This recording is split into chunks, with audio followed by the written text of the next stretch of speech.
মাধ্যমিক পরীক্ষায় 692 নম্বর পেয়ে রাজ্যে দ্বিতীয় স্থান এবং পুরুলিয়া জেলায় প্রথম স্থান অধিকার করল পুরুলিয়া জেলা স্কুলের ছাত্র সাম্যপ্রিয় গুরু।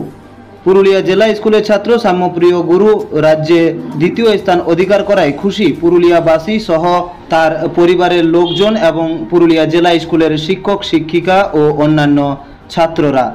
সাম্যপ্রিয় জানায় আগামী দিনে সে চিকিৎসক হতে চায় এবং চিকিৎসক হয়ে পুরুলিয়া জেলার জন্য কাজ করারও ইচ্ছা প্রকাশ করে সে। বললাম যে প্রত্যাশা ছিল না, মানে প্রত্যাশা ছিল, মানে সেকেন্ড ছিল না, সেকেন্ডের প্রত্যাশা ছিল না। কোন বিষয়টা তোমার সবথেকে প্রিয়? কি কোন বিষয় তোমার সবথেকে প্রিয়? Physical science.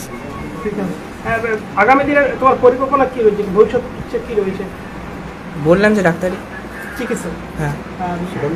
সেক্ষেত্রে আমরা দেখেছি পুরুলিয়ার, বিশেষ করে পুরুলিয়াতে গ্রামাঞ্চলে চিকিৎসকের একটা অভাব রয়েছে। তুমি প্রতিষ্ঠিত হলে কি পুরুলিয়ার কথা কি ভাববে তোমার? হ্যাঁ, কেন ভাববো না। তোমার হবি কি? হবি কত বলবো, ক্রিকেট খেলা। ক্রিকেট খেলা। আর গান শোনা।